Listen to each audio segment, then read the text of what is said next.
नमस्कार दोस्तों, स्वागत है आपका आपके channel talks on cooking oil by PK पे। तो चलते हैं आज की मार्केट रिपोर्ट पे, देखते हैं क्या है मार्केट आउटलुक।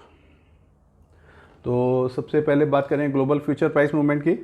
तो जो कल केएलसी नियर अबाउट बात करें 60-61 पॉइंट माइनस बंद हुई थी, आज भी 30-31 पॉइंट माइनस चल रही है। सी बॉट की जो है कल काफ़ी ज़्यादा मार्केट 70-80 पॉइंट माइनस बंद होके हुआ है और अब अभी भी 2-4 पॉइंट माइनस ही कोट किया जा रहा है, 10 पॉइंट माइनस है। बेसिस जरूर हमारे जो से कल हम 6 पॉइंट्स को ले रहे थे, अब वो 4.5 के आसपास आ गए हैं।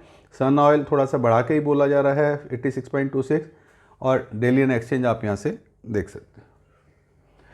बात करते हैं सीआईएफ रेट के अंदर, तो सीआईएफ रेट के अंदर केएलसी पाम के अंदर थोड़ा सा डाउन है 945 से 940, और जो अपना ओलिन है 905 के करीब बोला जा रहा है। अगर हम जून की बात करें तो $5-10 और इनमें से कम है। डिगम सोया 965, $20-25 बढ़ा के बोला जा रहा है, जो हमारे कल परसों में रेट कोड हो रहे थे।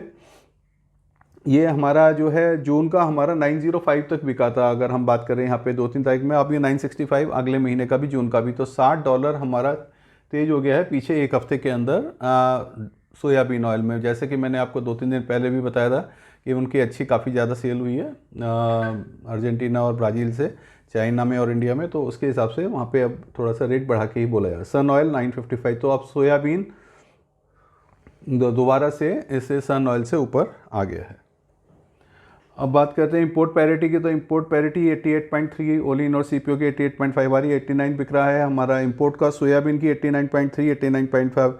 तो इंपोर्ट कॉस्ट और जो यहाँ के स्पॉट प्राइस और पीछे की जो लैंडिंग बराबर आ गई है। जो पहले 2-3 रुपये का मार्जिन था वो नहीं रहा है। सन ऑयल 90 रुपीज़ 78 पैसा, 90 रुपीज़ नियर 90 रुपये से डिस्काउंट में मिल रहा है, क्योंकि सन ऑयल की जो है पीछे का रेट माल काफ़ी ज़्यादा आया हुआ है, जबकि हमारे नॉर्थ इंडिया में उतनी सन ऑयल की सेल नहीं है। अब बात कर लेते हैं स्पॉट ऑयल के बारे में।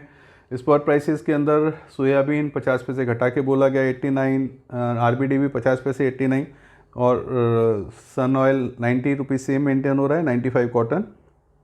थोड़ा बहुत एमपी में सोयाबीन सीड और थोड़ा बहुत मील भी घटा के बोला गया है। तो जो कल सी बॉट के अंदर जो डाउन आया है उसकी वजह से मार्केट पे एक प्रेशर है। यहाँ पे लोकल रेट जरूर डाउन हुए हैं, लेकिन सीआईएफ में पीछे बाज़ार में तेज़ी ही बोला जा रहा है। कैलकाटा के प्राइसेस भी देख सकते हैं, तो 30 पैसे यहाँ बढ़ा हुआ है, 50 पैसे आरबीडी में डाउन है, और नियर अबाउट सेम बाकी प्राइसेस में कोई ज़्यादा फर्क नहीं है। यहाँ पे हमारा क्रूड ऑयल जरूर बढ़ा है 78.1 से 79.4, क्रूड ऑयल फिर दोबारा से 80 के आसपास पहुँच रहा है। अब बात करते हैं हमारी कंज्यूमर पैक की क्या कॉस्ट आ रही है दिल्ली, यूपी, हरियाणा के अंदर। तो 15 किलो टीन पामोलिन 1584, सोयाबीन 1584, सन ऑयल 1599, 1752 मस्टर्ड कच्ची घानी का रेट कोड हो गया है। लीटर टीन पाउच बॉटल के रेट देख सकते हैं। इसमें 25 रुपीज़ का हमने ट्रॉले का एक्सपेंसेस लिया हुआ है। अगर आप ये ट्रॉले से मंगाते हैं तो ये 25 रुपये टीन इसमें कम हो जाएगा। अब बात कर लेते हैं मार्केट के रिपोर्ट्स की क्या क्या है। तो एक तो soya forwards rates are coming at par now. तो हमारा जो पहले सोयाबीन आगे का डाउन बोला जा रहा था रेडी से, अब वो एट पार आ गया है। अभी करंट के रेट और आगे के रेट्स हमारे कहें हम जून या जुलाई का भी रेट नियर अबाउट सेम ही आ रहा है। तो जो हम लेके चल रहे हैं इस वक्त 965 हमने जो कोड किया है, तो आगे फॉरवर्ड भी यही रेट कोड करा जा रहा है। यूएसडी और एमपीबीओ का डाटा कल आएगा, तो उसका भी एक इंतज़ार है, जिसके अंदर जो है हम 30 अप्रैल तक का डाटा डिस्कस करेंगे। जो पीछे अब 1 से 10 मई के अंदर जो भी चेंजेस आए हैं वो उसमें कंसीडर नहीं किए जाएंगे। तो उसके हिसाब से क्या डाटा आएगा, तो वो कल हमको रात को रिपोर्ट आएगी 10 बजे के करीब। तो यूएसडी की एमपीओबी का डाटा हमको कल सुबह 10-11 बजे मिल सकता है। रशिया से एक न्यूज़ आई है कि सनफ्लावर की वहाँ पे अभी क्रॉप की सोइंग चल रही है, या वहाँ पे जो तो उसके अंदर कुछ वहाँ पे पाले की प्रॉब्लम बता रहे हैं। तो कि वहाँ पे थोड़ा सा मौसम गड़बड़ है और उसमें ठंड की वजह से थोड़ा फसल में नुकसान आ सकता है। तो इसके ऊपर हमें नज़र बनाए रखनी पड़ेगी कि रशिया के अंदर हमें क्या आगे सिचुएशन रहती है। यूएस के बारे में एक जो हमारा जो बेसिस पॉइंट मेन कम होने का कारण क्या है कि यूएस के अंदर हमारी जैसे लोकल में 10 लाख टन की कंजम्पशन है, तो 5 लाख टन वो लोग बायोडीजल में यूज़ करते थे और 5 लाख टन कंजम्पशन में जाता है। तो अब वो उनका जो है सोयाबीन महंगा पड़ता है, तो वो थोड़ा अदर ऑयल्स के ऊपर स्विच हो गए हैं। तो 5 लाख टन से वो बायोफ्यूल में थोड़ा कम जा रहा है, तो वहाँ का यूएस का हमारा ऑयल स्टॉक बढ़ रहा है।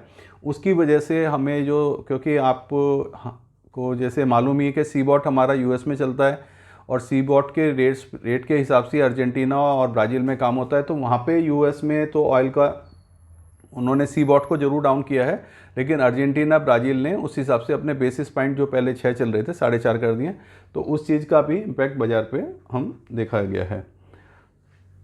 बेसिस पॉइंट हमारे 6 से 4.5 आ गए। तो बेसिस पॉइंट का मैंने अपना एक जो यहाँ पे ये लगाता हूँ, तो इसमें आप इजीली देख सकते हैं कि जैसे 43.67 हमारा चल रहा है, तो 4.5 हम यहाँ पे कम कर रहे हैं 3917। जो कल की पोजीशन थी, अगर हम 44.97 भी लेते और 6 माइनस करते तो ये उस हिसाब से अब ये कॉस्टिंग 962 हम दिखा रहे हैं या 965 दिखा रहे हैं। तो ये कल हमारी 940 के करीब आ रही थी, क्योंकि ये हमारा नियर जो बेसिस पॉइंट है हमारा 6 के करीब चल रहा था। तो ये एक बड़ा डेवलपमेंट है, ये जो 150 पॉइंट यहाँ पे 450 हो गया है। तो इस चीज़ को समझना ज़रूरी है, और उसकी वजह से हमारी कॉस्टिंग ज़्यादा आ रही है। जबकि सी बॉट डाउन हुआ है, लेकिन बेसिस पॉइंट 6 से 4.5 होने की वजह से हमारी कॉस्टिंग बढ़ गई है। तो इसी पॉइंट को मैंने आज सुबह व्हाट्सएप के ऊपर भी अपडेट कर दिया था कि घबराने की ज़रूरत नहीं है और ज़्यादा मंदे में ना जाएं। सोयाबीन हमारा प्लस ही है, CIF रेट में कोर्डिंग ज़्यादा आ रही है। मैं फिर बोलूँगा कि अगर जिन्होंने हमारा व्हाट्सएप ग्रुप ज्वाइन नहीं करा हुआ है वो कर लें, तो जो भी इसमें अपडेट होती है मार्केट की वो मैं उसमें कभी कभी डालता रहता हूँ। क्रूड ऑयल अगेन जो है स्टार्ट इंक्रीजिंग, वो मैंने आपको पीछे बता ही दिया कि हमारा जो 78 की रेंज में 77.30 तक चला गया था, 79.50 हो गया। दोबारा से क्रूड ऑयल थोड़ा बढ़ रहा है, तो उसकी वजह से भी थोड़ा सोयाबीन में हम तेज़ी देखते हैं, क्योंकि जैसे जैसे क्रूड ऑयल में तेज़ी आती है तो सोयाबीन के अंदर बायोफ्यूल में उसका यूजेस बढ़ जाता है। अर्जेंटीना, ब्राज़ील और इंडोनेशिया, ये तीनों के तीनों काफ़ी अपना यूजेस बढ़ा रहे हैं, जिस हिसाब से मार्केट में सप्लाई लाइन कम हो और उनको एक्सपोर्ट कम करना पड़े। जितना भी बायोफ्यूल में जाता है तो उसमें गवर्नमेंट भी वहाँ पे सब्सिडीज़ देती है। अराइवल की बात करें तो ये 2,75,000 बोरी है, सॉरी मैं इसको करेक्शन करना भूल गया है, और यहाँ पे हमारा 6.5 लाख बोरी के करीब हमारा माल आया है। तो ये हमारी अराइवल आज अच्छी है।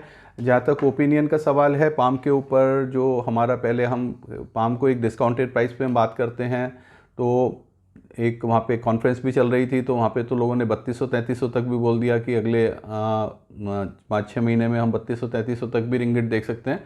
लेकिन ये सब चीज़ें बहुत ऑप्टिमिस्टिक लग रही हैं मार्केट की सिचुएशन को देखते हुए। जिस हिसाब से इंडोनेशिया और मलेशिया अपने माल को सेल नहीं कर रहे हैं, पीछे 3-4 महीने से काफ़ी रिजर्व कर रखा है, और आगे का भी उनका सेल का जो आ रहा है डाटा उस हिसाब से प्रॉमिसिंग नहीं आ रहा कि बहुत ज़्यादा वो लोग बुलिश हैं, मतलब डाउनवर्ड कर मतलब मार्केट को घटा के बेचने में तैयार हैं। अभी भी वो ऐसा कोई नहीं लग रहा है। तो लेकिन जो कॉन्फ्रेंस में बात हुई है तो वो मैं आपकी नॉलेज में डालूँगा कि वहाँ पे बोला गया है कि 3200-3300 तक भी रिंगट आ जाए तो कोई अचंभा नहीं है।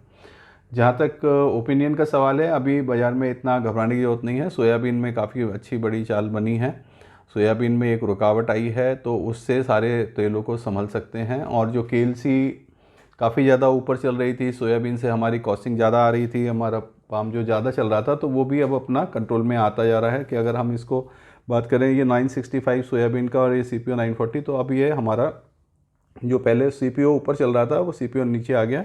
तो अब ये एक अच्छी पॉजिटिव साइन है मार्केट्स के लिए कि जो जिस लेवल पे मार्केट होना चाहिए था उस हिसाब से हमें नज़र आ रहा है। और आगे मैं यही कहूँगा कि यहाँ पे भी थोड़ा सा CPO को भी इससे सपोर्ट ही मिलेगा, जो 965 डिगम सोया हुआ है, तो बाज़ार थोड़ा सा यहाँ पे रुक सकता है। आप अपना जो भी मार्केट में अगर डाउन में माल मिलता है तो आप थोड़ा बहुत कवर कर सकते हैं, लेकिन ज़्यादा हम कहें कि बहुत ज़्यादा तेज़ी में रहें, ऐसा तेज़ी भी नहीं लगती, क्योंकि अभी अर्जेंटीना की क्रॉप का टाइम है, तो कब वो लोग फिर ज़्यादा डिस्पर्ट सेलिंग में आ जाएँ तो पता नहीं चलता। तो यहीं के साथ ही अपनी बात को हम ख़त्म करेंगे, फिर मिलेंगे नई वीडियो में। इसे लाइक करें, शेयर करें और बताएं कि कैसा लगा। Thank you.